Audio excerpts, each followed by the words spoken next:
ਸਤਿ ਸ਼੍ਰੀ ਅਕਾਲ ਜੀ। ਪ੍ਰੋਗਰਾਮ ਸੰਗਤ ਲਾਈਵ ਦੇਖ ਰਹੇ ਦਰਸ਼ਕਾਂ ਦਾ ਸਵਾਗਤ ਹੈ। ਸਭ ਤੋਂ ਪਹਿਲਾਂ ਅਸੀਂ ਅੱਜ ਦੀ ਜਿਹੜੀ ਮੇਨ ਸੁਰਖੀਆਂ ਹੈ ਉਹ ਤੁਹਾਨੂੰ ਦੱਸਦੇ ਹਾਂ। ਉਸ ਤੋਂ ਬਾਅਦ ਅਸੀਂ ਕੁਝ ਖਾਸ ਖਬਰਾਂ ਦੇ ਉੱਤੇ ਚਰਚਾ ਕਰਾਂਗੇ। ਔਰ ਮੈਂ ਹਾਂ ਮਦਨਦੀਪ ਤੇ ਮੇਰੇ ਨਾਲ ਨੇ ਮੇਰੇ ਸੀਨੀਅਰ ਸਹਿਯੋਗੀ ਬਲਵਿੰਦਰ ਜੰਮੂ। ਸਭ ਤੋਂ ਪਹਿਲਾਂ ਮੈਂ ਜੰਮੂ ਸਾਹਿਬ ਤੁਹਾਡਾ ਸਵਾਗਤ ਕਰਦਾ ਹਾਂ ਜੀ। ਅੱਜ ਦੀਆਂ ਸੁਰਖੀਆਂ 'ਚ ਪੰਜਾਬ ਵਿਧਾਨ ਸਭਾ ਦਾ ਬਜਟ ਸੈਸ਼ਨ ਜਾਰੀ ਹੈ ਔਰ ਇਸ ਦੌਰਾਨ ਪਹਿਲੇ ਦਿਨ ਜਦੋਂ ਰਾਜਪਾਲ ਭਾਸ਼ਣ ਦਿੰਦਾ ਆ ਕੇ ਰਾਜਪਾਲ ਦੇ ਭਾਸ਼ਣ ਨੂੰ ਆਮ ਤੌਰ 'ਤੇ ਸਵਾਗਤ ਵਜੋਂ ਸੁਣਿਆ ਜਾਂਦਾ ਹੈ, ਪਰ ਕਈ ਵਾਰ ਮਾਮਲੇ ਇਸ ਤਰ੍ਹਾਂ ਦੇ ਹੁੰਦੇ ਹੈ ਕਿ ਰਾਜਪਾਲ ਦਾ ਸਵਾਗਤ ਨਹੀਂ ਹੁੰਦਾ। ਪਰ ਇਸ ਵਾਰ ਜਿਹੜਾ ਰਾਜਪਾਲ ਦਾ ਸਵਾਗਤ ਨਹੀਂ ਹੋਇਆ ਉਹਦੇ ਪਿੱਛੇ ਕੀ ਕਾਰਨ ਹੈਗੇ ਆ, ਇਹ ਕਾਰਨ ਜਾਣਨ ਦੀ ਕੋਸ਼ਿਸ਼ ਕਰਾਂਗੇ। ਔਰ ਅਗਲੀ ਜਿਹੜੀ ਖਬਰ ਹੋਏਗੀ ਜਿਹਦੇ 'ਤੇ ਅਸੀਂ ਝਾਤ ਮਾਰਾਂਗੇ ਉਹ ਹੈ ਕਿ ਸ਼ਰਾਬ ਮਾਫੀਆ ਦੇ ਖਾਤਮੇ ਲਈ ਜਿਹੜਾ ਆਬਕਾਰੀ ਕਾਨੂੰਨ 'ਚ ਜਿਹੜੀ ਸੋਧ ਕਰਕੇ ਦੁਬਾਰਾ ਕਾਨੂੰਨ ਜਿਹੜਾ ਪੇਸ਼ ਕੀਤਾ ਜਾਣਾ ਵਿਧਾਨ ਸਭਾ ਦੇ ਵਿੱਚ, ਇਹ ਕਾਫੀ ਹੈ। ਇਹਦੇ ਨਾਲ ਖਾਤਮਾ ਹੋ ਜਾਏਗਾ ਸ਼ਰਾਬ ਮਾਫੀਆ ਦਾ। ਔਰ ਇੱਕ ਹੋਰ ਖਬਰ ਜਿਹੜੀ ਹੈਗੀ ਹੈ ਬਹੁਤ ਮਹੱਤਵਪੂਰਨ ਹੈ ਪੰਜਾਬ ਦੇ ਲਈ, ਕਿਉਂਕਿ ਵਿਧਾਨ ਸਭਾ ਚੋਣਾਂ ਆ ਰਹੀਆਂ, ਸਿਰ ਦੇ ਉੱਪਰ ਆ, ਬਹੁਤ ਜ਼ਿਆਦਾ ਸਮਾਂ ਨਹੀਂ ਰਹਿ ਗਿਆ। ਕੈਪਟਨ ਅਮਰਿੰਦਰ ਸਿੰਘ ਨੇ ਪ੍ਰਸ਼ਾਂਤ ਕਿਸ਼ੋਰ ਦੀ ਨਿਯੁਕਤੀ ਕੀਤੀ ਹੈ। ਕਿਉਂ ਲੋੜ ਪਈ ਇਸ ਨਿਯੁਕਤੀ ਦੀ ਕੈਪਟਨ ਅਮਰਿੰਦਰ ਸਿੰਘ ਨੂੰ, ਇਹਦੇ 'ਤੇ ਚਰਚਾ ਕਰਾਂਗੇ। ਔਰ ਜਿਹੜੀ ਅਖੀਰਲੀ ਖਬਰ ਹੈ ਉਹ ਇਹ ਹੈ ਕਿ ਸੁਮੇਧ ਸੈਣੀ ਤੇ ਉਮਰਾ ਨੰਗਲ ਨੂੰ ਹਾਈ ਕੋਰਟ ਨੇ ਰਾਹਤ ਦਿੱਤੀ ਹੈ, ਅਗਾਊਂ ਜ਼ਮਾਨਤ ਦਿੱਤੀ ਹੈ। ਇਹਦਾ ਬੇਅਦਬੀ ਕਾਂਡ ਦੇ ਉੱਤੇ ਕੀ ਅਸਰ ਹੋਏਗਾ।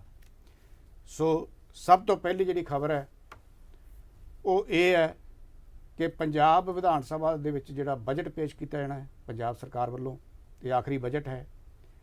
ਇਸ ਬਜਟ ਤੋਂ ਕੀ ਉਮੀਦਾਂ ਨੇ ਲੋਕਾਂ ਨੂੰ, ਜਾਂ ਇਸ ਬਜਟ ਦੇ ਵਿੱਚ ਜਿਹੜੀ ਰਾਸ਼ੀ ਸਰਕਾਰ ਨੇ ਰੱਖਣੀ ਹੈ। ਕੁਝ ਅਸੀਂ ਸੁਣ ਰਹੇ ਹਾਂ ਕਿ ਪੰਜਾਬ ਸਰਕਾਰ ਇਸ ਵਾਰ, ਕਿਉਂਕਿ ਜਦੋਂ ਕੈਪਟਨ ਅਮਰਿੰਦਰ ਸਿੰਘ ਦੀ ਅਗਵਾਈ ਵਿੱਚ ਪੰਜਾਬ ਵਿਧਾਨ ਸਭਾ ਚੋਣਾਂ ਦੇ ਵਿੱਚ ਪ੍ਰਚਾਰ ਕੀਤਾ ਗਿਆ ਸੀ, ਮੈਨੀਫੈਸਟੋ ਬਣਾਇਆ ਗਿਆ ਸੀ ਕਾਂਗਰਸ ਵੱਲੋਂ, ਤਾਂ ਉਹਦੇ ਇੱਕ ਵਾਅਦਾ ਕੀਤਾ ਗਿਆ ਸੀ ਕਿਸਾਨਾਂ ਦੇ ਨਾਲ ਖੇਤ ਮਜ਼ਦੂਰਾਂ ਦੇ ਕਰਜ਼ੇ ਨੂੰ ਮੁਆਫ ਕਰਨਾ। ਇਸ ਵਾਰ ਉਮੀਦ ਕੀਤੀ ਜਾ ਰਹੀ ਹੈ ਕਿ ਸ਼ਾਇਦ 500 ਕਰੋੜ ਰੁਪਇਆ ਘੱਟੋ ਘੱਟ ਜਿਹੜਾ ਹੈਗਾ ਉਹਦੇ ਵਿੱਚੋਂ ਸਰਕਾਰ ਮੁਆਫ ਕਰਨ ਦਾ ਐਲਾਨ ਕਰ ਸਕਦੀ ਹੈ। ਇਹ ਪੈਸਾ ਕਿੱਥੋਂ ਆਏਗਾ, ਸਰਕਾਰ ਦੇ ਕੀ ਰਿਸੋਰਸ ਨੇ। ਪੰਜਾਬ ਦੇ ਵਿੱਚ ਜੇ ਬਜਟ ਬਣਾਉਣ ਲਈ ਆਖਰ ਕਿਤੋਂ ਪੈਸਾ ਚਾਹੀਦਾ ਹੁੰਦਾ ਹੈ, ਕਿ ਪੰਜਾਬ ਸਰਕਾਰ ਦੇ ਕੋਲ ਉਹ ਰਿਸੋਰਸ ਹੈ ਜਿਹਦੇ ਨਾਲ ਇਹ ਬਜਟ ਮਜ਼ਬੂਤ ਬਜਟ ਅਸੀਂ ਦੇਖਦੇ ਹਾਂ ਮਜ਼ਬੂਤ ਬਜਟ ਆਏਗਾ। ਕਿਉਂਕਿ ਪਿਛਲੀ ਵਾਰ ਲਗਭਗ ਜਿਹੜਾ ਹੈਗਾ ਸੀ ਉਹ 1,50,000 ਕਰੋੜ ਦਾ 40,000 ਕਰੋੜ ਰੁਪਏ ਦੇ ਕਰੀਬ ਸੀ। ਇਸ ਵਾਰ ਉਮੀਦ ਕੀਤੀ ਜਾ ਰਹੀ ਹੈ ਕਿ ਬਜਟ ਵੱਧ ਕੇ 1,60,000 ਕਰੋੜ ਦੇ ਕਰੀਬ ਹੋ ਜਾਏਗਾ। ਇਹ ਪੈਸਾ ਕਿੱਥੋਂ ਆਏਗਾ, ਕਿ ਦੁਬਾਰਾ ਸਰਕਾਰ ਕਰਜ਼ਾ ਚੁੱਕ ਕੇ ਇਹ ਜਿਹੜੇ ਐਲਾਨ ਕਰੇਗੀ ਉਹ ਕਰਜ਼ਾ ਚੱਕ ਕੇ ਐਲਾਨ ਦੇ ਉੱਤੇ ਅਮਲ ਕਰੇਗੀ ਜਾਂ ਕੀ ਕਰੇਗੀ। ਇਸ ਸੰਬੰਧ 'ਚ ਜੰਮੂ ਸਾਹਿਬ ਤੁਸੀਂ ਕੀ ਕਹੋਗੇ, ਜਿਹੜਾ ਬਜਟ ਆਉਣਾ ਹੈ ਇਸ ਬਜਟ ਦੇ ਵਿੱਚ ਜਿਹੜੇ ਪੈਸਾ ਰੱਖਣਾ ਸਰਕਾਰ ਨੇ, ਸਰਕਾਰ ਕੋਲ ਉਸ ਰਿਸੋਰਸ ਕੀ ਹੈਗੇ ਹੈ ਔਰ ਇਹ ਪੈਸਾ ਕਿੱਥੋਂ ਆਏਗਾ। ਜੇ ਨਹੀਂ ਤਾਂ ਸਰਕਾਰ ਫਿਰ ਕਰਜ਼ਾ ਚੁੱਕੇਗੀ।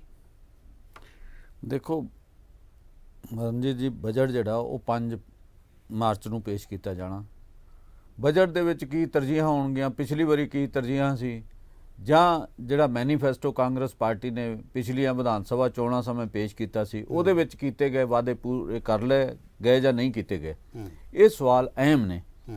ਤੇ ਜਿਹੜੇ ਬਜਟ ਦੇ ਗੱਲਾਂ ਇਹਨਾਂ ਕੀਤੀਆਂ ਸੀਗੀਆਂ, ਸਰਕਾਰ ਨੇ ਜਿਹੜਾ ਰਾਜਪਾਲ ਨੇ ਜਿਹੜਾ ਭਾਸ਼ਣ ਪੜ੍ਹਿਆ ਉਹਦੇ ਵਿੱਚ ਇਹਨਾਂ ਕਿਹਾ ਵੀ ਅਸੀਂ ਆਹ ਵਾਅਦੇ ਪੂਰੇ ਕਰਤੇ ਹੈ, ਬਾਕੀ ਵਾਅਦੇ ਜਿਹੜੇ ਫਿਰ ਪੂਰੇ ਕਰਾਂਗੇ। ਉਹਦੇ ਵਿੱਚ ਇਹਨਾਂ ਨੇ ਪਹਿਲਾਂ ਤਾਂ ਕੋਵਿਡ ਦੀ ਵਿਆਪਕ ਚਰਚਾ ਕੀਤੀ ਹੈ ਵੀ ਕੋਵਿਡ ਦੇ ਕਾਰਨ ਸਾਡੇ ਜਿਹੜਾ ਅਰਥਚਾਰਾ ਉਹਦੇ ਮਾਰੂ ਅਸਰ ਪਿਆ। ਦੂਜਾ, ਅਸੀਂ ਬਾਕੀ ਸੂਬਿਆਂ ਦੇ ਮੁਕਾਬਲੇ ਦੇਸ਼ ਭਰ 'ਚੋਂ ਪੰਜਾਬ ਦੇ ਲੋਕਾਂ ਨੂੰ ਕਰੋਨਾ ਦੀ ਮਾਰ ਤੋਂ ਬਚਾਇਆ। ਮਤਲਬ ਸਾਡੇ ਜਿਹੜੀ ਦਰ ਹੈ ਉਹ ਘੱਟ ਹੈ। ਇੱਕ ਤਾਂ ਇਹਨਾਂ ਦਾਅਵਾ ਕੀਤਾ ਕਾਫੀ ਜਿਹੜਾ ਬਜਟ ਭਾਸ਼ਣ ਰਾਜਪਾਲ ਦਾ ਉਹ ਇਸੇ ਗੱਲ ਨੂੰ ਸਮਰਪਿਤ ਹੈਗਾ। ਦੂਜਾ, ਇਹਨਾਂ ਨੇ ਉਹਦੇ 'ਚ ਕਿਹਾ ਵੀ ਅਸੀਂ ਕੀ ਗੱਲਾਂ ਜਿਹੜੀਆਂ ਪੂਰੀਆਂ ਕੀਤੀਆਂ। ਉਹਦੇ ਵਿੱਚ ਇਹਨਾਂ ਨੇ ਜਿਹੜੀ ਤੁਸੀਂ ਕਰਜ਼ੇ ਦੀ ਗੱਲ ਕੀਤੀ ਆ ਜਾਂ ਖੇਤ ਮਜ਼ਦੂਰਾਂ ਦਾ ਕਰਜ਼ਾ ਜਿਹੜਾ ਮਾਫ ਕਰਨਾ ਉਹਦੀ ਵੀ ਚਰਚਾ ਕੀਤੀ ਹੈ। ਉਹਦੇ ਵਿੱਚ ਇਹਨਾਂ ਕਿਹਾ ਵੀ ਅਸੀਂ ਜਿਹੜਾ 425 ਕਰੋੜ ਦਾ ਜਿਹੜਾ ਕਰਜ਼ਾ ਹੈ ਉਹ ਕਿਸਾਨਾਂ ਦਾ ਮਾਫ ਕੀਤਾ ਤੇ ਅੱਗੇ ਨੂੰ ਅਸੀਂ ਇਹ ਹੋਰ ਜਿਹੜਾ ਕਿਸਾਨਾਂ ਦਾ ਕਰਜ਼ਾ ਮਾਫ ਕਰਾਂਗੇ, ਜਦੋਂ ਕਿ ਉਹਦੇ ਵਿੱਚ 1 ਲੱਖ ਮੇਰਾ ਖਿਆਲ 1.2 ਲੱਖ ਹੋਰ ਕਿਸਾਨਾਂ ਦਾ ਕਰਜ਼ਾ ਮਾਫ ਕਰਨਾ। ਪਰ ਜਦੋਂ ਇਹ ਵਿਰੋਧੀ ਧਿਰ ਦੇ ਵਿੱਚ ਸੀ, ਜਦੋਂ ਇਹਨਾਂ ਵਾਅਦਾ ਕੀਤਾ ਸੀ ਉਦੋਂ ਇਹਨਾਂ ਕਿਹਾ ਸੀ ਵੀ ਅਸੀਂ ਆੜਤੀਆਂ ਦਾ ਕਰਜ਼ਾ ਮਾਫ ਕਰਾਂਗੇ, ਜਿਹੜੇ ਵੀ ਕਿਸਾਨੀ ਸਿਰ ਚੜੇ ਕਰਜ਼ੇ ਮਾਫ ਕਰਾਂਗੇ। ਜਦੋਂ ਕਰਜ਼ਾ ਮਾਫ ਕਰਨ ਦਾ ਮੌਕਾ ਆਇਆ ਤਾਂ ਉਹਦੇ ਵਿੱਚ ਇਹਨਾਂ ਨੇ ਪਹਿਲਾਂ ਤਾਂ ਕਿਹਾ ਵੀ ਸਾਰੇ ਕਿਸਾਨਾਂ ਦੇ ਮਾਫ ਕਰਾਂਗੇ, ਫਿਰ ਇਹ ਆ ਗਏ ਜੀ 5 ਏਕੜ ਤੇ 5 ਏਕੜ ਤੋਂ ਘੱਟ ਕਰਾਂਗੇ। ਜੀ ਉਹ ਦੋ ਤਰ੍ਹਾਂ ਦੇ ਕਰਜ਼ੇ ਮਾਫ ਕੀਤੇ ਤੇ ਜਦੋਂ ਇਹਨਾਂ ਦੀ ਕਰਜ਼ਾ ਮਾਫੀ ਸਕੀਮ ਐਲਾਨ ਹੋਈ ਉਸ ਤੋਂ ਪਹਿਲਾਂ ਸਾਰੇ ਕਿਸਾਨਾਂ ਨੂੰ ਲੱਗਾ ਵੀ ਸਾਡੇ ਸਾਰਿਆਂ ਦੇ ਕਰਜ਼ੇ ਮਾਫ ਹੋ ਜਾਣੇ ਆ। ਇਸ ਕਰਕੇ ਬਹੁਤ ਸਾਰੇ ਲੋਕ ਜਿਹੜੇ ਕੋਆਪਰੇਟਿਵ ਬੈਂਕਾਂ ਦੇ ਡਿਫਾਲਟਰ ਹੋ ਗਏ, ਸੁਸਾਇਟੀਆਂ ਦੇ ਡਿਫਾਲਟਰ ਹੋ ਗਏ, ਪੈਸੇ ਨਹੀਂ ਭਰੇ। ਉਹਦੇ ਨਾਲ ਜਿਹੜਾ ਪੰਜਾਬ ਦਾ ਕੋਆਪਰੇਟਿਵ ਸਿਸਟਮ ਸੀਗਾ, ਸਹਿਕਾਰੀ ਵਿਭਾਗ ਦਾ ਸਿਸਟਮ, ਬੈਂਕਿੰਗ, ਉਹ ਹੀ ਡਗਮਗਾ ਗਿਆ। ਉਹਦੇ ਨਾਲ ਬਹੁਤ ਸਾਰੇ ਜਿਹੜੇ ਕਿਸ਼ਤਾਂ ਟਾਈਮ ਸਿਰ ਤਾਰ ਦਿੰਦੇ ਸੀਗੇ ਉਹਨਾਂ ਨੂੰ 4% ਦੇ ਉੱਪਰ ਕਰਜ਼ਾ ਮਿਲਦਾ ਸੀਗਾ, ਉਹ ਫਿਰ 7% ਤੇ ਚਲੇ ਗਏ, ਉਹਨਾਂ ਦਾ ਵਿਆਜ ਵੱਧ ਗਿਆ। ਇਸ ਤਰੀਕੇ ਨਾਲ ਇਹਨਾਂ ਦੀ ਕਰਜ਼ਾ ਮਾਫੀ ਸਕੀਮ ਦਾ ਥੋੜਾ ਲਾਭ ਹੋਇਆ, ਬਹੁਤਾ ਲਾਭ ਨਹੀਂ ਹੋਇਆ। ਤੇ ਹੁਣ ਵੀ ਇਹਨਾਂ ਕਿਹਾ ਵੀ ਅਸੀਂ, ਇਹਨਾਂ ਨੇ ਡਿਫਾਈਨ ਕਰਤਾ ਵੀ ਹੁਣ ਅਸੀਂ ਇੰਨੇ ਲੋਕਾਂ ਦਾ ਕਰਜ਼ਾ ਮਾਫ ਕਰਾਂਗੇ। ਪਰ ਜਿਹੜੀ ਇਹਨਾਂ ਵਾਅਦਾ ਕੀਤਾ ਸੀ ਉਸ ਵਾਅਦੇ ਦੇ ਮੁਤਾਬਕ ਕਰਜ਼ਾ ਕਿਸਾਨੀ ਦਾ ਮਾਫ ਨਹੀਂ ਹੋਇਆ। ਉਹਦੇ ਜਮੂ ਸਾਹਿਬ ਮੈਂ ਮਾਫੀ ਚਾਹੂੰਗਾ, ਤੁਹਾਨੂੰ ਮੈਂ ਟੋਕ ਰਿਹਾ ਹਾਂ, ਮੇਰਾ ਇੱਕ ਸਵਾਲ ਹੈ ਛੋਟਾ ਜਿਹਾ ਕਿ ਕਿਸਾਨੀ ਦੇ ਮਾਮਲੇ ਨੂੰ ਇਹਨਾਂ ਨੇ ਬੜੇ ਉਸ ਕਰਜ਼ ਨੂੰ ਕੰਪਲਿਕੇਟਡ ਕੀਤਾ ਸੀ। ਖੇਤੀ ਕਰਜ਼ਾ ਉਹਨਾਂ ਨੇ ਜਿਹੜਾ ਕੱਢਿਆ ਵੀ ਇੰਨਾ ਹੈ ਤਾਂ ਅਸੀਂ ਇਹ ਮਾਫ ਕਰਨਾ ਆ, ਜਿਹਦੇ ਤੋਂ ਸੰਤੁਸ਼ਟ ਕਿਸਾਨ ਵੀ ਨਹੀਂ ਹੋਏ। 90,000 ਕਰੋੜ ਦੇ ਕਰੀਬ ਜਿਹੜਾ ਕਰਜ਼ ਹੈ ਕਿਸਾਨਾਂ ਦੇ ਉੱਤੇ ਦੱਸਿਆ ਜਾ ਰਿਹਾ ਸੀ। ਇਹਦੇ ਵਿੱਚ 20% ਦੇ ਕਰੀਬ ਜਿਹੜਾ ਹੈਗਾ ਖੇਤ ਮਜ਼ਦੂਰਾਂ ਦਾ ਕਰਜ਼ਾ ਆ। ਜਿਹੜਾ ਖੇਤ ਮਜ਼ਦੂਰਾਂ ਦਾ ਕਰਜ਼ ਮੁਆਫ ਕਰਨ ਦੀ ਗੱਲ ਸਰਕਾਰ ਕਰ ਰਹੀ ਹੈ, ਇਹ ਕਿਹੜੇ ਪੈਟਰਨ 'ਚ ਕਿਸ ਤਰ੍ਹਾਂ ਲਊਗੀ? ਜਿਵੇਂ ਕਿਸਾਨਾਂ ਦਾ ਖੇਤੀ ਕਰਜ਼ਾ ਆ ਤੇ ਆ ਦੂਸਰਾ ਕਰਜ਼ਾ ਆ, ਇਹਦੇ ਵਿੱਚ ਕਿਵੇਂ ਵੰਡ ਕਰੇਗੀ ਸਰਕਾਰ? ਉਹ ਬੈਂਕਾਂ ਤੋਂ ਕਰਜ਼ਾ ਲਿਆ ਹੋਇਆ ਜੀ, 50,000 ਤੱਕ ਦਾ ਉਹ ਕਰਜ਼ਾ ਹੈ ਜੀ, ਜਿਹੜਾ ਬੈਂਕਾਂ ਨੇ ਦਿੱਤਾ ਹੋਇਆ। ਜਿੰਨਾ ਜੇ ਖੇਤ ਮਜ਼ਦੂਰਾਂ ਨੂੰ ਦਿੱਤਾ ਉਹਦੇ ਕੋਈ ਬਹੁਤੀਆਂ ਸ਼ਰਤਾਂ ਨਹੀਂ ਹੁੰਦੀਆਂ, ਉਹ ਨਾ ਮਾਤਰ ਦੀਆਂ ਸ਼ਰਤਾਂ ਹੁੰਦੀਆਂ। ਜਿਹੜਾ ਉਹਦੇ ਵਿੱਚ ਇਹ ਕਰਜ਼ਾ 520 ਕਰੋੜ ਇਹਨਾਂ ਵਾਅਦਾ ਕੀਤਾ ਵੀ ਉਹਦੀ ਪ੍ਰੋਵੀਜ਼ਨ ਇਸ ਬਜਟ ਦੇ ਵਿੱਚ ਕਰਨਗੇ। ਠੀਕ ਹੈ। ਤੇ ਉਸ ਅਧੀਨ ਕਰਜ਼ਾ ਮਾਫ ਕਰਨਗੇ। ਇਹ ਪਿਛਲੀ ਵਾਰੀ ਵੀ ਇਹਦੀ ਚਰਚਾ ਹੋਈ ਸੀ, ਪਿਛਲੇ ਬਜਟ ਸਮੇਂ ਵੀ ਅਸੀਂ ਜਿਹੜਾ ਖੇਤ ਮਜ਼ਦੂਰ ਨੇ ਜਾਂ ਲੈਂਡਲੈਸ ਲੇਬਰ ਹੈ ਜਿਹੜੀ, ਉਹਦਾ ਕਰਜ਼ਾ ਮਾਫ ਕਰਨਾ। ਉਦੋਂ 500 ਕਰੋੜ 520 ਕਰੋੜ ਦੀ ਉਦੋਂ ਵੀ ਚਰਚਾ ਹੋਈ ਸੀਗੀ। ਇਸ ਵਾਰੀ ਇਹ ਦੇਖਣਾ ਹੋਏਗਾ ਵੀ ਪਿਛਲੀ ਵਾਰੀ ਵੀ ਇਹਨਾਂ ਕਿਹਾ ਸੀ ਵੀ ਅਸੀਂ ਕਰਜ਼ਾ ਮਾਫ ਕਰਾਂਗੇ, ਇਸ ਵਾਰੀ ਵੀ ਇਹਨਾਂ ਕਿਹਾ ਵੀ ਇਹ ਇਸ ਸਾਲ ਦੇ ਵਿੱਚ ਕਰਜ਼ਾ ਮਾਫ ਕਰਨਗੇ ਜਾਂ ਨਹੀਂ, ਚੋਣਾਂ ਤੋਂ ਪਹਿਲਾਂ ਉਹਨਾਂ ਦਾ ਕਰਜ਼ਾ ਮਾਫ ਕਰਨਗੇ ਕਿ ਨਹੀਂ। ਇਹਨਾਂ ਦੇ ਅੰਦਰ ਇੱਕ ਤਗੜਾ ਸੈਕਸ਼ਨ ਹੈ ਕਾਂਗਰਸ ਦੇ ਵਿੱਚ, ਉਹ ਸਮਝਦਾ ਕਿ ਜਿਹੜਾ ਗਰੀਬ ਹੈ ਖੇਤ ਮਜ਼ਦੂਰ, ਉਹ ਸਾਡਾ ਪੱਕਾ ਵੋਟਰ ਹੈ, ਜੇ ਅਸੀਂ ਉਹਨੂੰ ਰਾਹਤ ਨਹੀਂ ਦੇਵਾਂਗੇ ਉਹ ਸਾਨੂੰ ਵੋਟ ਨਹੀਂ ਪਾਏਗਾ ਜਾਂ ਸਾਡੇ ਤੋਂ ਨਾਰਾਜ਼ ਹੋ ਕੇ ਦੂਰ ਜਾਏਗਾ। ਕਿਸਾਨਾਂ ਦਾ ਅਸੀਂ ਕਰਜ਼ਾ ਮਾਫ ਕਰਤਾ ਜਿੰਨਾ ਵੀ ਕੀਤਾ, ਪਰ ਇਹਦੇ ਨਾਲ ਖੇਤ ਮਜ਼ਦੂਰਾਂ ਦਾ ਥੋੜਾ ਕਰਜ਼ਾ ਬਣਦਾ ਉਹ ਮਾਫ ਕਰਨਾ ਚਾਹੀਦਾ। ਇਸ ਕਰਕੇ ਲੱਗਦਾ ਹੈ ਕਿ 520 ਕਰੋੜ ਦਾ ਇਹ ਕਰਜ਼ਾ ਮਾਫ ਕਰਨਗੇ। ਉਹਦੇ ਲਈ ਜਿੱਥੇ ਅੱਗੇ ਕਰਜ਼ੇ ਲਏ ਆ ਉੱਥੇ ਹੋਰ ਕਰਜ਼ਾ ਲੈ ਲੈਣਗੇ। ਹੁਣ ਇਹਨਾਂ ਨੂੰ ਪਹਿਲਾਂ ਇਹ ਜਿਹੜਾ ਬਜਟ ਜਿਹੜੇ ਨਾਲ ਸੰਬੰਧਿਤ ਜਿਹੜੇ ਕਾਨੂੰਨ ਸੀਗੇ ਉਹਦੇ ਤਹਿਤ ਜਿਹੜਾ ਇਹਨਾਂ ਨੂੰ 3% ਹੀ ਕਰਜ਼ਾ ਲੈਣ ਦਾ ਅਧਿਕਾਰ ਸੀਗਾ। ਹੁਣ ਜਿਹੜਾ ਇਹਨਾਂ ਨੂੰ 5% ਤੱਕ ਦਾ ਕਰਜ਼ਾ ਲੈਣ ਦੀ ਕੇਂਦਰ ਸਰਕਾਰ ਨੇ ਛੋਟ ਦੇ ਦਿੱਤੀ ਹੈ। ਇਸ ਕਰਕੇ ਇਹ ਕੁਝ ਹੋਰ ਸ਼ਰਤਾਂ ਇਹਨਾਂ ਨੇ ਮੰਨ ਲਈਆਂ, ਉਹਦੇ ਤਹਿਤ ਇਹਨਾਂ ਨੂੰ 5% ਕਰਜ਼ਾ ਮਿਲ ਜਾਏਗਾ। ਕੁਝ ਇਹਨਾਂ ਕਰਜ਼ਾ ਉਹਦੇ ਤਹਿਤ ਲੈ ਵੀ ਲਿਆ, ਬਾਕੀ ਜਿਹੜਾ ਉਹ ਕਰਜ਼ਾ ਲੈ ਕੇ ਉਹਨਾਂ ਦਾ 500 ਇਹਦਾ ਕਾਰਨ, ਕਰਜ਼ਾ ਲੈਣ ਦਾ ਕਾਰਨ ਇਹ ਆ ਸਰਕਾਰ ਦਾ, ਕਿਉਂਕਿ ਜਿਹੜੀਆਂ ਸਰਕਾਰ ਨੇ 5 ਸਾਲ ਦੇ ਵਿੱਚ ਨੀਤੀਆਂ ਬਣਾਉਣੀਆਂ ਸੀ ਰਿਸੋਰਸ ਪੈਦਾ ਕਰਨ ਵਾਸਤੇ, ਪੈਸਾ ਪੈਦਾ ਕਰਨ ਵਾਸਤੇ, ਉਹ ਨਹੀਂ ਬਣਾਈਆਂ। ਮਿਸਾਲ ਦੇ ਤੌਰ ਤੇ ਸ਼ਰਾਬ ਦੇ ਉੱਪਰ ਕੋਈ ਠੋਸ ਨੀਤੀ ਹਾਲੇ ਤੱਕ ਪੰਜਾਬ ਸਰਕਾਰ ਨਹੀਂ ਬਣਾ ਸਕੀ। ਇਸੇ ਤਰ੍ਹਾਂ ਜਿਹੜਾ ਜਿਹਨੂੰ ਅਸੀਂ ਰੇਤ ਦਾ ਅਸੀਂ ਕਾਰੋਬਾਰ ਕਹਿੰਦੇ ਹਾਂ, ਉਹਦੇ ਤੇ ਮਾਈਨਿੰਗ ਦੇ ਉੱਤੇ ਕੋਈ ਖਾਸ ਕੋਈ ਠੋਸ ਜੀ। ਇੱਕ ਕਾਲ ਲੈ ਲਈ ਪਹਿਲਾਂ ਜੀ। ਹੈਲੋ ਹੈਲੋ, ਸਵਾਗਤ ਹੈ ਜੀ ਤੁਹਾਡਾ, ਕੌਣ ਬੋਲ ਰਹੇ ਹੋ? ਹੈਲੋ, ਸਤਿ ਸ਼੍ਰੀ ਅਕਾਲ ਜੀ, ਗੋਪਾਲ ਸਿੰਘ ਬੋਲਦਾ ਜੀ। ਜੀ ਜੀ ਜੀ, ਸਤਿ ਸ਼੍ਰੀ ਅਕਾਲ ਜੀ। ਹਾਂਜੀ ਹਾਂਜੀ, ਸਤਿ ਸ਼੍ਰੀ ਅਕਾਲ ਜੀ। ਬਹੁਤ ਵਧੀਆ ਤੁਸੀਂ ਅੱਜ ਕੁਝ ਸਾਨੂੰ ਸਾਡੇ ਮੰਦਿਰ ਬਾਰੇ ਦੱਸ ਰਹੇ ਵੀ ਮੰਦਿਰ ਦੇ ਵਿੱਚੋਂ ਕਿਹੜੀਆਂ ਸਾਨੂੰ ਪ੍ਰਾਪਤੀਆਂ ਹੋਣੀਆਂ ਆ। ਜੀ ਜੀ ਜੀ, ਹਾਂਜੀ, ਕਿਉਂਕਿ ਇਹ ਸਾਡਾ ਮੰਦਿਰ ਹੀ ਹੁੰਦਾ ਜਿੱਥੋਂ ਅਸੀਂ ਬੈਠ ਕੇ ਮਤਲਬ ਕਰਦੇ, ਜਿੱਥੋਂ ਸਾਨੂੰ ਪ੍ਰਸ਼ਾਦ ਮਿਲਣਾ ਲੋਕਾਂ ਨੂੰ। ਹਾਂਜੀ, ਮੇਰੇ ਹਿਸਾਬ ਨਾਲ ਤਾਂ ਇਹ ਮੰਦਿਰ ਹੀ ਆ, ਠੀਕ ਹੈ ਜੀ। ਪਰ ਲੇਕਿਨ ਇਸ ਮੰਦਿਰ ਦੇ ਪਿੱਛੇ ਜਿਹੜੀ ਰਾਜਨੀਤੀ ਹੋਣੀ ਆ ਉਹਦਾ ਮੁੱਖ ਨਿਸ਼ਾਨਾ ਕੀ ਆ? ਹਾਂਜੀ, ਕਿਉਂਕਿ ਮੇਰੀ ਆਪ ਦੀ ਜਿਹੜੀ ਸੋਚ ਕਲਮ ਦੇ ਜਰੀਏ ਪ੍ਰਗਟ ਕਰਨ ਦੀ ਕੋਸ਼ਿਸ਼ ਕਰਦਾ ਹੁੰਦਾ ਵੀ ਇਹ ਜਿਹੜਾ ਅਸੀਂ ਪੈਸਾ ਕੱਢਣਾ ਆ, ਇਹ ਕਿੱਧਰ ਨੂੰ ਜਾਣਾ ਆ, ਕਿੱਥੇ ਖਰਚਣਾ ਆ। ਹਾਂਜੀ, ਮੈਂ ਆਪਣੀ ਕਲਮ ਰਾਹੀਂ ਤੁਹਾਨੂੰ ਦੱਸ ਸਕਦਾ ਆ। ਹਾਂਜੀ ਜੀ ਜੀ, ਦੋ ਸ਼ਬਦ ਸਾਂਝੇ ਕਰੀਏ। ਹਾਂਜੀ, ਕਹਿੰਦਾ ਬਚ ਕੇ ਰਹੀ ਕਿਸਾਨਾਂ, 2022 ਚ ਤੈਨੂੰ ਬਲੀ ਦਾ ਬੱਕਰਾ ਬਣਾਉਣਾ ਹੈ। ਈਦ ਪਤਾ ਨਹੀਂ ਕਦੋਂ ਆਉਣੀ, ਤੈਨੂੰ ਸੂਲੀ ਤੇ ਚੜਾਉਣਾ ਹੈ। ਹੂੰ ਤੇਰੇ ਆਪਣੇ ਹੀ ਤੇਥੋਂ ਵੱਖ ਹੋਏ, ਵੇਖਣ ਨੂੰ ਇਹ ਜੱਟ ਬਣੇ। ਹੂੰ ਖੁੰਡੀ ਮੁੱਛ ਲੰਡੀ ਜੀਪ, ਹੂੰ ਤੈਨੂੰ ਅੰਬਰਾਂ ਤੇ ਚੜਾਉਣਾ ਆ। ਹੂੰ ਬਚ ਕੇ ਰਹੀ ਕਿਸਾਨਾਂ, 2022 ਚ ਤੈਨੂੰ ਬੜੀ ਦਾ ਬੱਕਰਾ ਬਣਾਉਣਾ ਹੈ। ਹੂੰ ਹਰ ਇੱਕ ਪਾਰਟੀ ਨੇ ਤੈਨੂੰ ਭੰਡਣਾ ਹੈ, ਤੇਰੇ ਆਪਣਿਆਂ ਨਾਲੋਂ, ਤੇਰੇ ਆਪਣੇ ਨਾਲ ਹੀ ਖੜੇ ਹੋ ਕੇ ਹੂੰ ਉਹਨੇ ਸੱਪ ਵਾਂਗ ਤੈਨੂੰ ਡੰਗਣਾ ਹੈ। ਹੂੰ ਇਹਨਾਂ ਨੀਲੀਆਂ ਪੀਲੀਆਂ ਪੱਗਾਂ ਨੇ ਹੂੰ ਤੇਰੀ ਆਪਣੀ ਪੱਗ ਨੂੰ ਡੰਗਣਾ ਹੈ। ਬਚ ਕੇ ਰਹੀ ਕਿਸਾਨਾਂ, 2022 ਚ ਤੈਨੂੰ ਭੰਡਣਾ ਹੈ। ਹੂੰ ਵੇਖਣ ਨੂੰ ਗੁਲਕੰਦ ਹੋਊ, ਹੂੰ ਅੰਦਰੋਂ ਇਹ ਮਸੰਦ ਹੋਊ। ਹੂੰ ਦਾਤੀ ਨੂੰ ਦੰਦੇ ਇੱਕ ਪਾਸੇ, ਇਹਨਾਂ ਤੈਨੂੰ ਦੋਨੋਂ ਪਾਸੋਂ ਵੰਡਣਾ ਹੈ। ਬਚ ਕੇ ਰਹੀ ਕਿਸਾਨਾਂ, 2022 ਚ ਤੈਨੂੰ ਬੜੀ ਬੱਕਰੇ ਵੰਡ ਤੈਨੂੰ ਮੈਨੂੰ ਵੰਡਣਾ ਹੈ। ਹਾਂ ਤੋ ਮੈਨੂੰ ਇਹ ਜਾਪਦਾ ਵੀ ਜਿਹੜਾ ਨਾ ਸੈਸ਼ਨ ਦੇ ਵਿੱਚ ਜਿਹੜੇ ਪੈਸੇ ਆ ਕੱਢਣੇ ਆ, ਕਿੱਥੇ ਲੱਗਣੇ ਆ, ਉਹ ਤੁਹਾਡੇ ਸਾਹਮਣੇ ਹੀ ਆ। ਹਾਂ ਠੀਕ ਹੈ, ਬਿਲਕੁਲ। ਵਾਹਿਗੁਰੂ ਖਾਲਸਾ ਫਤਿਹ। ਵਾਹਿਗੁਰੂ ਜੀ ਕੀ ਫਤਿਹ ਜੀ। ਜੰਮੂ ਸਾਹਿਬ, ਇਹ ਹਰੇਕ ਬੰਦਾ ਸੋਚਦਾ ਬਜਟ ਬਾਰੇ, ਇਹਨਾਂ ਨੇ ਬਜਟ ਬਾਰੇ ਬਹੁਤ ਗੱਲਾਂ ਕੀਤੀਆਂ। ਆਪਾਂ ਗੱਲ ਕਰ ਰਹੇ ਸੀ ਵੀ ਰਿਸੋਰਸ ਸਰਕਾਰ ਪੈਦਾ ਨਹੀਂ ਕਰ ਸਕੀ, 5 ਸਾਲ ਪੂਰੇ ਲੰਘਾ ਦਿੱਤੇ, ਹੁਣ 5-4-6 ਮਹੀਨੇ ਹੋਰ ਹੈਗੇ ਆ। ਦੇਖੋ ਰਿਸੋਰਸ ਦਾ, ਦੇਖੋ ਕੈਪਟਨ ਅਮਰਿੰਦਰ ਸਿੰਘ ਤੇ ਵਿੱਤ ਮੰਤਰੀ ਮਨਪ੍ਰੀਤ ਸਿੰਘ ਬਾਦਲ ਜਿਹੜਾ GST ਕਾਨੂੰਨ ਸੀਗਾ ਇਹਨੂੰ ਲੈ ਕੇ ਬਹੁਤ ਆਸ਼ਾਵਾਨ ਸੀਗੇ ਵੀ ਸਵਾਗਤ ਕੀਤਾ ਸੀ ਬਕਾਇਦਾ। ਹਾਂ, ਇਹਨਾਂ ਨੂੰ ਇਹ ਸੀ ਵੀ 14% ਹਰ ਸਾਲ ਸਾਡਾ ਜਿਹੜਾ ਹਿੱਸਾ ਜਿਹੜਾ ਉਹ ਵਧਣਾ ਤੇ ਸਾਨੂੰ ਜਿਹੜਾ ਆ ਲਾਸਟ ਸਾਲ ਆ 70% ਤੱਕ ਵਾਧੂ ਪੈਸਾ ਮਿਲਣ ਲੱਗ ਜਾਣਾ, ਉਹਦੇ ਨਾਲ ਸ਼ਾਇਦ ਸਾਡੇ ਵਾਰੇ ਨਿਆਰੇ ਹੋ ਜਾਣਗੇ। ਇਸ ਕਰਕੇ ਇਹਨਾਂ ਨੇ ਹੁੱਬ ਕੇ GST ਦੀ ਹਮਾਇਤ ਕੀਤੀ ਸੀਗੀ। ਹੋਇਆ ਉਲਟ, ਮਤਲਬ ਇਹਨਾਂ ਦਾ ਜਿਹੜਾ ਪੈਸਾ ਸੀਗਾ ਕਿਹਾ ਇਹ ਜਾਂਦਾ ਵੀ ਆਪਣੀ ਜੇਬ ਕੱਟ ਕੇ ਇਹਨਾਂ ਨੇ ਕੇਂਦਰ ਸਰਕਾਰ ਨੂੰ ਦੇਤੀ। ਜਦੋਂ ਤੁਸੀਂ ਜੇਬ ਕੱਟ ਕੇ ਦੂਜੇ ਨੂੰ ਦਿੰਦੇ ਤਾਂ ਉਹ ਆਪਣੀ ਮਰਜ਼ੀ ਨਾਲ ਆਪਣੀਆਂ ਸ਼ਰਤਾਂ ਤੇ ਦੇਗਾ ਨਾ ਵਾਪਸ। ਸਾਡਾ ਹੀ ਪੈਸਾ ਉਹ ਹੁਣ ਸ਼ਰਤਾਂ ਤਹਿਤ ਵਾਪਸ ਦਿੰਦੇ ਆ।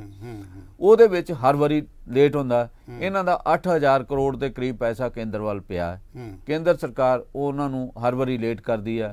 ਫਿਰ 1000 ਕਰੋੜ ਜਿਹੜਾ ਰੂਰਲ ਡਿਵੈਲਪਮੈਂਟ ਫੰਡ ਉਹ ਪਿਆ ਹੋਇਆ। ਮਤਲਬ ਇਹਦੇ ਨਾਲ ਪੰਜਾਬ ਦੀ ਜਿਹੜੀ ਆਰਥਿਕਤਾ ਹੋਰ ਡਗਮਗਾ ਜਾਂਦੀ ਹੈ। ਜਿੱਥੋਂ ਤੱਕ ਇਹ ਹੈਗਾ GST ਦਾ ਪੈਸਾ ਸਮੇਂ ਸਿਰ ਨਹੀਂ ਮਿਲਦਾ ਇੱਕ ਤਾਂ, ਦੂਜਾ ਜਿਹੜੇ ਰਿਸੋਰਸ ਮੋਬਿਲਾਈਜੇਸ਼ਨ ਸੀਗੀ ਉਹ ਇਹਨਾਂ ਥੋੜੀ ਬਾਲੀ ਕੀਤੀ ਹੈ, ਜਿਹਦੇ ਉੱਪਰ ਹਰੇਕ ਦੇ ਉੱਪਰ ਇਹਨਾਂ ਨੇ ਨਵੇਂ ਖੇਤੀ ਕਾਨੂੰਨ ਦਾ ਵੀ ਮਾਰ ਪੈਣੀ ਹਾਲੇ। ਜਿਹੜਾ ਟੈਕਸ ਹੈ ਨਾ ਜਿਹੜੇ ਉਹ ਇਹਨਾਂ ਲਾਏ, ਪਰ ਜਿੱਥੋਂ ਪੈਸਾ ਦੀ ਲੀਕੇਜ ਆ ਜ਼ਿਆਦਾ, ਮਤਲਬ ਇਹਨਾਂ ਨੇ ਥੋੜਾ ਜਿਹਾ ਜਿਹੜਾ ਰੇਤ ਮਾਫੀਆ ਵਾਲਾ ਹਿੱਸੇ ਤੋਂ ਥੋੜਾ ਪੈਸਾ ਪਿਛਲੇ ਨਾਲੋਂ 5-7 ਗੁਣਾ ਵੱਧ ਆਇਆ, ਪਰ ਉਹ ਪੈਸਾ ਹੋਰ ਵੱਧ ਆ ਸਕਦਾ ਸੀ। ਪੰਜਾਬ ਦੇ ਵਿੱਚ ਉਹ ਪੈਸਾ ਵੱਧ ਆਉਣ ਦੇ ਬਾਵਜੂਦ ਮਾਫੀਆ ਜਿਹੜਾ ਉਵੇਂ ਸਰਗਰਮ ਹੈਗਾ, ਉਹਦੇ 'ਚ ਕੋਈ ਬੜਾ ਫਰਕ ਨਹੀਂ ਪਿਆ। ਇਸੇ ਤਰ੍ਹਾਂ ਜਿਹੜਾ ਸ਼ਰਾਬ ਮਾਫੀਆ, ਸ਼ਰਾਬ ਤੋਂ ਵੀ ਵੱਧ ਟੈਕਸ ਆ ਸਕਦੇ ਆ, ਉਹ ਵੀ ਉਵੇਂ ਪਿਆ ਹੈਗਾ। ਕਈ ਥਾਵਾਂ ਦੇ ਉੱਪਰ ਜਿਹੜੀ ਟੈਕਸਾਂ ਦੀ ਲੀਕੇਜ ਹੈਗੀ ਆ, ਜਿਹਦੇ ਕਰਕੇ ਜੋ ਨਤੀਜੇ ਨਿਕਲਣੇ ਚਾਹੀਦੇ, ਜੋ ਇਹਨਾਂ ਵਾਅਦੇ ਕੀਤੇ ਸੀਗੇ ਉਹ ਪੂਰੇ ਨਹੀਂ ਕੀਤੇ ਜਾ ਸਕੇ। ਭਾਵੇਂ ਕਿ ਕਹਿੰਦੇ ਵੀ ਅਸੀਂ ਘਰ ਘਰ ਰੁਜ਼ਗਾਰ ਦੇਤਾ, ਭਾਵੇਂ ਕਈ ਤਰ੍ਹਾਂ ਦੇ ਇਹਨਾਂ ਵਾਅਦੇ ਕੀਤੇ ਵੀ ਦਾਅਵੇ ਕੀਤੇ ਤੇ ਰਾਜਪਾਲ ਦੇ ਭਾਸ਼ਣ ਦੇ ਵਿੱਚ ਵੀ ਅਸੀਂ ਆਹ ਕੁਝ ਕਰ ਦਿੱਤਾ। ਹੁਣ ਜਿਹੜਾ ਇਹ ਫੇਰ ਵਾਅਦੇ ਕਰਨਗੇ ਸਾਰੀਆਂ ਧਿਰਾਂ ਕਰਨਗੇ। ਸੁਖਬੀਰ ਬਾਦਲ ਉਹਨਾਂ ਨੇ ਕੱਲ ਰੈਲੀ ਕੀਤੀ ਹੈ, ਉਹਨਾਂ ਕਿਹਾ ਪੰਜਾਬ ਜਵਾਬ ਮੰਗਦਾ ਹੈ। ਉਹਨਾਂ ਸਾਰੀਆਂ ਗੱਲਾਂ ਘਰ ਘਰ ਰੁਜ਼ਗਾਰ, ਭ੍ਰਿਸ਼ਟਾਚਾਰ, ਨੌਕਰੀਆਂ, ਮਤਲਬ ਮਾਫੀਏ, ਇਹ ਸਾਰਾ ਕੁਝ ਗਣਾਤਾ। ਨਸ਼ੇ ਦੇ ਮਾਮਲੇ ਵੀ ਗਣਾਤੇ ਵੀ ਨਸ਼ਾ ਵੀ ਉਵੇਂ ਚੱਲਦਾ। ਉਹਨਾਂ ਨੇ ਕਿਹਾ ਵੀ ਅਸੀਂ ਜਵਾਬ ਮੰਗਦੇ ਹਾਂ ਜਾਂ ਪੰਜਾਬ ਦੇ ਲੋਕ ਜਵਾਬ ਮੰਗਦੇ।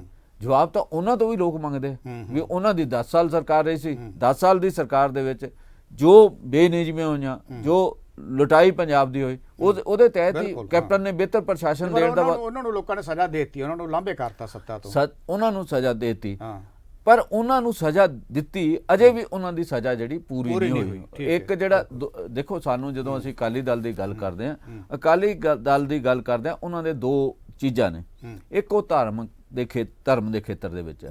ਧਰਮ ਦੇ ਖੇਤਰ ਦੇ ਵਿੱਚ ਅਜੇ ਤੱਕ ਜਿਹੜੀ ਬੇਅਦਬੀ ਦਾ ਮਾਮਲਾ, ਜਿਹੜੀ ਬਾਈਬਲ ਕਲਾਂ ਦੇ ਵਿੱਚ 2 ਨੌਜਵਾਨ ਸ਼ਹੀਦ ਹੋਏ, ਉਹਨਾਂ ਦਾ ਮਾਮਲਾ ਹੈਗਾ। ਉਹਨਾਂ ਦੇ ਮਾਮਲੇ ਅੱਗੇ ਜਾ ਕੇ ਡਿਸਕਸ ਕਰਨਾ ਹੈ, ਚੱਲ ਰਿਹਾ। ਉਹਦੇ ਵਿੱਚ ਅਜੇ ਵੀ ਉਹਨਾਂ ਦੇ ਪ੍ਰਤੀ ਜਿਹੜਾ ਬੇਰੁਖੀ ਹੈ। ਜਿਹੜੇ ਖੇਤੀ ਕਾਨੂੰਨ ਨੇ, ਜਦੋਂ ਆਰਡੀਨੈਂਸ ਜਾਰੀ ਹੋਏ ਸੀਗੇ, ਉਦੋਂ ਅਕਾਲੀ ਦਲ ਨੇ ਕਾਫੀ ਸਮਾਂ ਹਮਾਇਤ ਕੀਤੀ ਸੀ ਤੇ ਉਦੋਂ ਅਸਤੀਫਾ ਦਿੱਤਾ ਹਰਸਿਮਰਤ ਬਾਦਲ ਨੇ, ਜਦੋਂ ਉਹਨਾਂ ਨੱਕ ਦੇ 'ਚ ਦਮ ਆ ਗਿਆ। ਜਦੋਂ ਪਿੰਡ ਜੀ ਉਹਨਾਂ ਨੇ ਰੋਕਤਾ ਵੀ ਵੜੋ ਬਾਦਲ ਪਿੰਡ, ਹਾਂ, ਠੀਕ ਹੈ ਉਹ ਤੋਂ ਬਾਅਦ ਹੁਣ ਉਹ ਇਸ ਮਾਮਲੇ ਤੇ ਜ਼ਿਆਦਾ ਅੱਗੇ ਤਿੱਖਾ ਹੋਣਾ ਚਾਹੁੰਦੇ ਆ, ਹਾਂ। ਜ਼ਿਆਦਾ ਮਤਲਬ ਇਸ ਮਾਮਲੇ ਨੂੰ ਵੀ ਖੇਤੀ ਕਾਨੂੰਨ ਬੜੇ ਮਾੜੇ ਨੇ, ਮਤਲਬ ਜਦੋਂ ਇਹ ਆਏ ਸੀ ਮਾੜੇ ਤਾਂ ਉਦੋਂ ਵੀ ਸੀਗੇ, ਮਤਲਬ ਇਸ ਕਰਕੇ ਅਜੇ ਕਿਸਾਨੀ ਦੇ ਵਿੱਚ ਉਹਨਾਂ ਨੇ ਆਪਣੀ ਜਿਹੜੀ ਆ ਉਹ ਗੱਲ ਸਾਬਤ ਕਰਨੀ ਹੈ ਵੀ ਉਹ ਸੱਚੇ ਦਿਲੋਂ ਹੀ ਜਿਹੜੇ ਸੰਘੀ ਢਾਂਚੇ ਦੇ ਹਮਲੇ ਹੋਏ ਸੀਗੇ ਉਹਨਾਂ ਨੂੰ ਰੋਕਣ ਦੇ ਵਿੱਚ ਜਿਹੜੀ ਨਾਕਾਮੀ ਆ ਉਹਦੇ ਬਾਰੇ ਉਹਨਾਂ ਨੇ ਅਜੇ ਆਪਣਾ ਸੱਚ ਤੱਤ ਜਿਹੜੇ ਆ ਪੇਸ਼ ਕਰਨੇ ਆ। ਉਹ ਹੁਣ ਇਸ ਗੱਲ ਦੇ ਵਿੱਚ ਲੱਗੇ ਆ, ਦੂਜਿਆਂ ਨੂੰ ਅੱਗੇ ਨੂੰ ਵੱਧ ਜਾ ਰਹੇ ਆ ਵੀ ਅਸੀਂ ਜਿਹੜਾ ਮਤਲਬ ਕਿਸਾਨਾਂ ਦੇ ਹੱਕ ਦੇ ਵਿੱਚ ਆ। ਇਹ ਮਾਮਲਾ ਹੈਗਾ ਆਪਣੀ ਥਾਂ ਦੇ ਉੱਪਰ, ਜਦੋਂ ਅਸੀਂ ਚੋਣਾਂ ਦੀ ਗੱਲ ਕਰਾਂਗੇ ਉਹਦਾ ਮਾਮਲਾ ਆਏਗਾ ਤੇ ਉਹਦੇ ਵਿੱਚ ਕੌਣ ਕੀ ਧਿਰ ਕਿੱਥੇ ਰਹੇਗੀ, ਇਹ ਮਾਮਲਾ ਆਪਣੀ ਥਾਂ ਤੇ ਹੈਗਾ।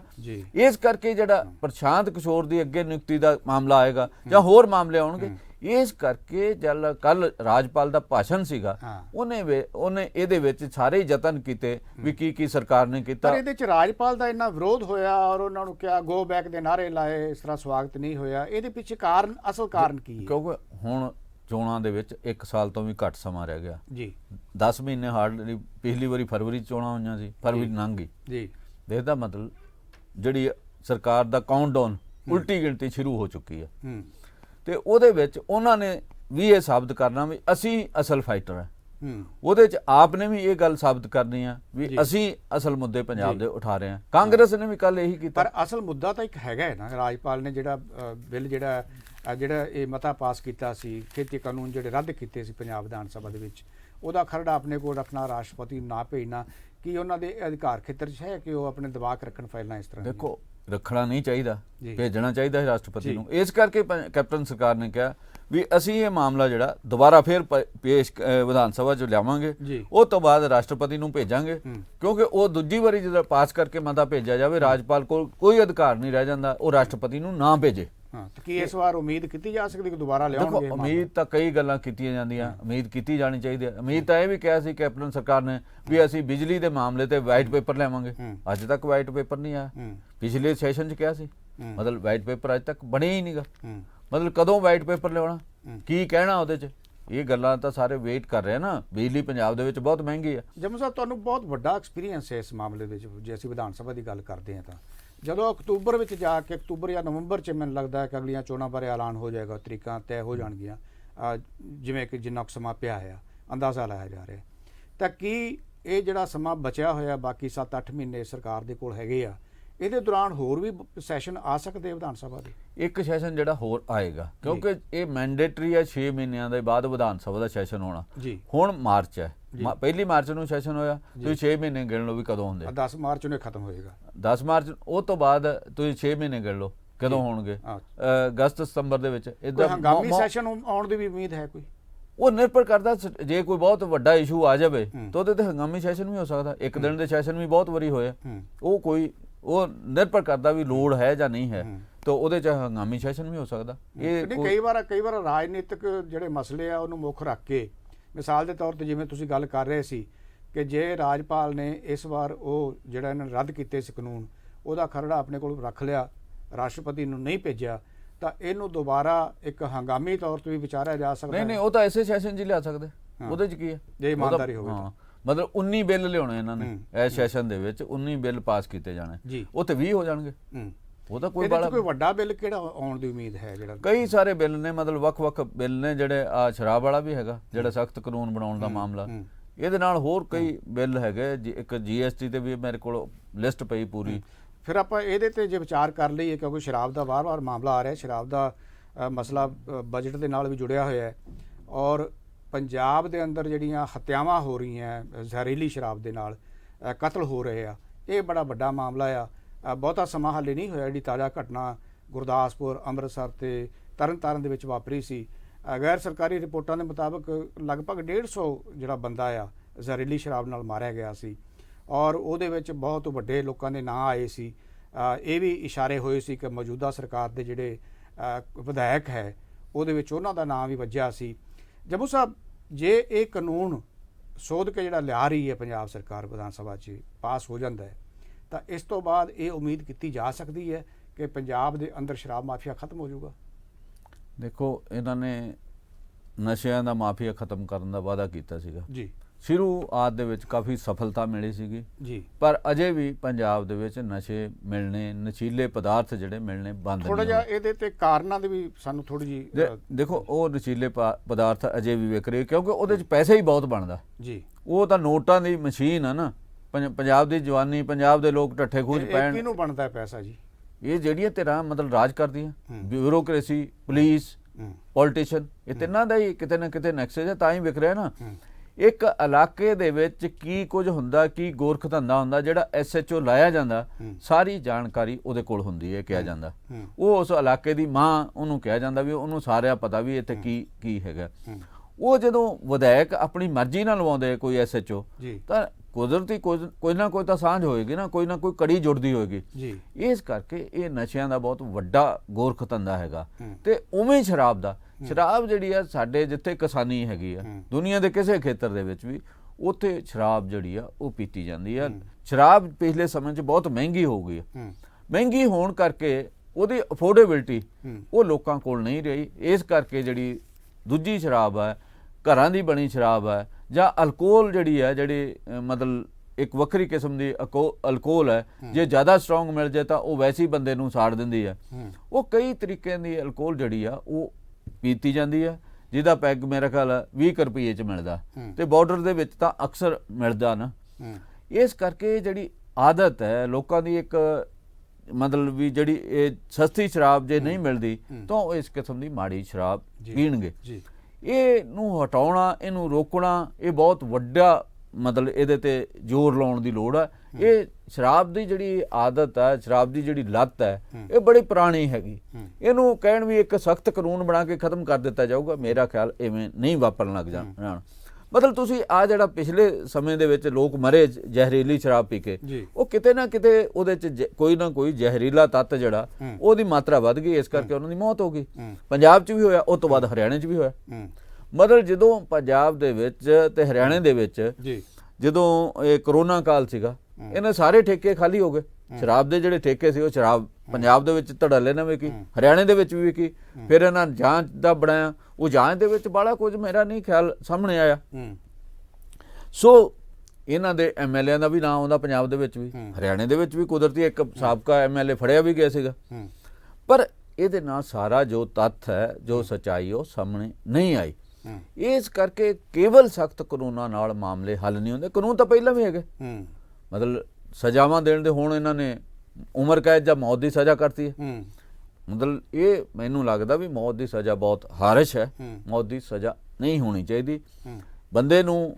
ਮਤਲਬ ਜਿਹੜਾ ਸਾਡੇ ਕੁਝ ਦੇਸ਼ਾਂ ਦੇ ਵਿੱਚ ਮੌਤ ਦੀ ਸਜ਼ਾ ਦਾ ਹੱਕ ਹੈਗਾ, ਨਹੀਂ ਤਾਂ ਇਹਦੇ ਖਿਲਾਫ ਬਹੁਤ ਆਵਾਜ਼ ਉੱਠਦੀ ਰਹੀ ਆ। ਜਿਹੜੇ ਮਨੁੱਖੀ ਅਧਿਕਾਰਾਂ ਦੇ ਜਥੇਬੰਦੀਆਂ ਨੇ, ਉਹ ਇਹਦੇ ਖਿਲਾਫ ਆਵਾਜ਼ ਉਠਾਉਂਦੀਆਂ ਰਹੀਆਂ ਵੀ ਮੌਤ ਦੀ ਸਜ਼ਾ ਨਹੀਂ ਹੋਣੀ ਚਾਹੀਦੀ। ਮਤਲਬ ਹੋਰ ਹੀਨੀਅਸ ਕ੍ਰਾਈਮ ਹੈਗੇ ਜਿਹਦੇ ਮੌਤ ਦੀ ਸਜ਼ਾ ਹੁੰਦੀ ਹੈ, ਪਰ ਇਹਦੇ 'ਚ ਮੈਂ ਲੱਗਦਾ ਹੈ ਵੀ ਸ਼ਰਾਬ ਦੇ ਮਾਮਲੇ ਦੇ ਵਿੱਚ ਠੀਕ ਹੈ, ਇਹਦੇ ਵਿੱਚ ਸਖਤੀ ਹੋਣੀ ਚਾਹੀਦੀ ਵੀ ਜਿਹੜੇ ਇਹ ਸ਼ਰਾਬ ਵੇਚਦੇ, ਇਹ ਸ਼ਰਾਬ ਵਿਕਦੀ ਕਿਹਦੇ ਉਹਦੇ ਨਾਲ ਬਦੌਲਤ ਹੈ। ਇਹਦਾ ਰੂਟ ਕਾਜ ਜਿੰਨਾ ਚਿਰ ਲੱਭ ਕੇ, ਕਹਿਣ ਦਾ ਭਾਵ ਹੈ ਕਿ ਸ਼ਰਾਬ ਨੂੰ ਅਫੋਰਡੇਬਲ ਵੀ ਬਣਾਉਣਾ ਚਾਹੀਦਾ ਹੈ, ਕਿਉਂਕਿ ਸ਼ਰਾਬ ਦੇ ਸਿਰਫ ਇਹਦੇ 'ਚ ਇੱਕ ਜੰਮੂ ਸਾਹਿਬ ਹੋਰ ਵੀ ਇੱਕ ਸਵਾਲ ਆਉਂਦਾ ਹੈ, ਜਿਵੇਂ ਤੁਸੀਂ ਪਹਿਲਾਂ ਵੀ ਜ਼ਿਕਰ ਕੀਤਾ ਸੀ, ਬਜਟ ਤੇ ਅਸੀਂ ਗੱਲ ਕਰ ਰਹੇ ਸੀ ਉਹਦੇ ਸ਼ਰਾਬ ਦਾ, ਕਿਉਂਕਿ ਬਹੁਤ ਸਾਰਾ ਜਿਹੜਾ ਪੈਸਾ ਬਜਟ ਦੇ ਵਿੱਚ ਆਉਂਦਾ ਆ, ਬੜੀ ਵੱਡੀ ਕਮਾਈ ਹੈ ਸਰਕਾਰਾਂ ਨੂੰ ਸ਼ਰਾਬ ਤੋਂ। ਇਹ ਕੀ ਕਾਨੂੰਨ ਜਿਹੜਾ ਹੈਗਾ ਸਿਰਫ ਮਾਫੀਆ ਨੂੰ ਇਸ ਕਰਕੇ ਰੋਕਣ ਲਈ ਬਣਾਇਆ ਜਾ ਰਿਹਾ ਤਾਂ ਕਿ ਇਹਨਾਂ ਦੀ ਕਮਾਈ ਦੇ ਵਿੱਚ ਘਾਟਾ ਨਾ ਪਵੇ, ਕਿ ਲੋਕਾਂ ਦੀ ਜਾਨਾਂ ਦਾ ਚਿੰਤਾ ਹੈ ਸਰਕਾਰਾਂ ਨੂੰ ਇਸ ਕਰਕੇ ਬਣ ਰਹੀ ਹੈ? ਦੇਖੋ, ਸਾਨੂੰ ਮਾਫੀਆ ਦੀ ਹਿਸਟਰੀ 'ਚ ਜਾਣਾ ਚਾਹੀਦਾ ਵੀ ਮਾਫੀਆ ਕਦੋਂ ਬਣਿਆ। ਸਭ ਤੋਂ ਪਹਿਲਾਂ ਦੁਨੀਆ ਦੇ ਵਿੱਚ ਸ਼ਰਾਬ ਮਾਫੀਆ ਅਮਰੀਕਾ 'ਚ ਬਣਿਆ ਸੀਗਾ। ਉਹਨਾਂ ਨੇ ਸ਼ਰਾਬਬੰਦੀ ਕਰਤੀ, ਜਿਵੇਂ ਸਾਡੇ ਹਰਿਆਣਾ ਦੇ ਵਿੱਚ ਚੌਧਰੀ ਬੰਸੀ ਲਾਲ ਦੀ ਸਰਕਾਰ ਨੇ ਕਰਤੀ ਸੀ, ਤੇ ਹਰਿਆਣਾ ਦੇ ਵਿੱਚ ਗੈਰ ਕਾਨੂੰਨੀ ਢੰਗਾਂ ਨਾਲ ਵੱਡੇ ਪੱਧਰ ਤੇ ਸ਼ਰਾਬ ਵਿਕਦੀ ਸੀਗੀ। ਹੁਣ ਵੀ ਸਾਡੇ ਦੇਸ਼ ਦੇ ਵਿੱਚ 2-3 ਸੂਬਿਆਂ ਦੇ ਵਿੱਚ ਸ਼ਰਾਬਬੰਦੀ ਹੈਗੀ। ਉਹਨਾਂ ਦੇ ਵਿੱਚ ਜਿਹੜਾ ਜਿੱਥੋਂ ਪ੍ਰਧਾਨ ਮੰਤਰੀ ਆਉਂਦੇ, ਗੁਜਰਾਤ ਦੇ ਵਿੱਚ ਸ਼ਰਾਬਬੰਦੀ ਹੈਗੀ। ਉਸ ਤੋਂ ਬਾਅਦ ਜਿਹੜਾ ਬਿਹਾਰ ਆ ਉਹਦੇ 'ਚ ਵੀ ਸ਼ਰਾਬਬੰਦੀ ਹੋ ਗਈ। ਤੇ ਗੁਜਰਾਤ ਦੇ ਵਿੱਚ ਇਹ ਕਿਹਾ ਜਾਂਦਾ ਵੀ ਜਿਹੜਾ ਬੰਦੇ ਹੋਟਲਾਂ 'ਚ ਠਹਿਰਦੇ, ਕਿਤੇ ਠਹਿਰਨ, ਉਹਨਾਂ ਸ਼ਰਾਬ ਦੀ ਮੰਗ ਕਰਨ ਤਾਂ ਉਹਨਾਂ ਨੂੰ ਮਿਲ ਜਾਂਦੀ ਹੈ। ਕਾਰੋਬਾਰ ਹੋਟਲ ਦਾ ਵੀ ਬੰਦ ਨਾ ਕਰਨਾ। ਸੋ ਜੰਮੂ ਸਾਹਿਬ, ਬ੍ਰੇਕ ਦਾ ਵੇਲਾ ਹੋ ਰਿਹਾ। ਬ੍ਰੇਕ ਤੋਂ ਜਦੋਂ ਅਸੀਂ ਵਾਪਸ ਆਵਾਂਗੇ ਤਾਂ ਅਸੀਂ ਹੋਰ ਗੱਲ ਕਰਾਂਗੇ, ਪਰ ਮੈਂ ਛੋਟੀ ਜਿਹੀ ਗੱਲ ਕਰਨੀ ਚਾਹੁੰਦਾ। ਜਦੋਂ ਵੀ ਅਸੀਂ ਸ਼ਰਾਬ ਮਾਫੀਆ ਦੀ ਗੱਲ ਕਰਦੇ ਤਾਂ ਸਾਨੂੰ ਯਾਦ ਆ ਜਾਂਦਾ ਹੈ ਜਿਹੜਾ ਅਬੋਹਰ ਦੇ ਵਿੱਚ ਭੀਮ ਕਤਲਕਾਂਡ ਹੋਇਆ ਸੀ, ਜਿਹਦੇ 'ਚ ਡੋਡ ਜਿਹੜਾ ਹੈਗਾ ਉਹ ਵੀ ਇੱਕ ਬਹੁਤ ਵੱਡਾ ਲੀਡਰ ਸੀ। ਉਹ ਉਹਦਾ ਸਰਗਨਾ ਸੀ ਜਿਨ੍ਹਾਂ ਨੇ ਮਾਰਿਆ, ਔਰ ਆਪ ਉਹਦੇ ਵਿੱਚ ਸ਼ਾਮਲ ਹੈ, ਆਪ ਦੀ ਉਹਦੀ ਨਜ਼ਰਸਾਨੀ ਹੇਠ ਉਹ ਬੰਦਾ ਜਿਹੜਾ ਮੁੰਡਾ ਮਾਰਿਆ ਗਿਆ ਸੀ। ਸੋ ਮਾਫੀਆ ਦੀ ਬਹੁਤ ਵੱਡੀ ਦਹਿਸ਼ਤ ਹੈ ਪੰਜਾਬ ਦੇ ਅੰਦਰ। ਬਾਕੀ ਇਹ ਦੇਖਾਂਗੇ ਉਹ ਨਵਾਂ ਕਾਨੂੰਨ ਕਿੰਨਾ ਕੁ ਜਿਹੜਾ ਹੈਗਾ ਇਹਦੇ ਤੇ ਜ਼ਾਬਤਾ ਕਾਇਮ ਕਰ ਸਕਦਾ ਹੈ, ਕਿੰਨੀ ਕੁ ਪੁਲਿਸ ਜਿਹੜੀ ਹੈ ਉਹ ਇਹਦੇ 'ਚ ਕਾਮਯਾਬ ਹੋਏਗੀ ਜਾਂ ਕਿੰਨੀ ਕੁ ਇਮਾਨਦਾਰੀ ਨਾਲ ਇਹਦੇ ਤੇ ਅਮਲ ਕਰਦੀ, ਕਿਉਂਕਿ ਪੁਲਿਸ ਪ੍ਰਸ਼ਾਸਨ ਦਾ ਇੱਕ ਬਹੁਤ ਵੱਡਾ ਇਹਦੇ 'ਚ ਰੋਲ ਹੁੰਦਾ, ਬੜੀ ਵੱਡੀ ਭੂਮਿਕਾ ਹੁੰਦੀ ਹੈ। ਪਰ ਪੁਲਿਸ ਪ੍ਰਸ਼ਾਸਨ ਦੇ ਉੱਪਰ ਜਿਹੜਾ ਕੰਟਰੋਲ ਹੈ ਉਹ ਸਰਕਾਰ ਦਾ ਹੁੰਦਾ। ਸਰਕਾਰ ਕਿੰਨੀ ਕੁ ਇਮਾਨਦਾਰ ਹੈ ਔਰ ਕਿੰਨੀ ਕੁ ਪੁਲਿਸ ਨੂੰ ਸਰਕਾਰ ਇਸ ਤਰ੍ਹਾਂ ਦੀ ਡਾਇਰੈਕਸ਼ਨ ਦੇ ਸਕਦੀ ਹੈ। ਤੁਸੀਂ ਆਪਣਾ ਜੇ ਕੋਈ ਵਿਚਾਰ ਦੇਣਾ ਹੋਵੇ ਤਾਂ ਸਾਡੇ ਫੋਨ ਨੰਬਰ ਜਿਹੜੇ ਸਕਰੀਨ ਤੇ ਆ ਰਹੇ ਆ, ਤੁਸੀਂ ਸਾਡੇ ਨਾਲ ਸੰਪਰਕ ਕਰ ਸਕਦੇ ਹੋ, ਸਾਨੂੰ ਦੱਸ ਸਕਦੇ ਹੋ, ਸਾਨੂੰ ਰਾਏ ਦੇ ਸਕਦੇ ਹੋ ਕਿ ਇਹ ਪ੍ਰੋਗਰਾਮ ਹੋਰ ਕਿਸ ਤਰ੍ਹਾਂ ਦਾ ਹੋਣਾ ਚਾਹੀਦਾ ਹੈ। ਤੁਸੀਂ ਬਣੇ ਰਹੋ, ਬ੍ਰੇਕ ਤੋਂ ਬਾਅਦ ਅਸੀਂ ਤੁਰੰਤ ਹਾਜ਼ਰ ਹੁੰਦੇ ਹਾਂ।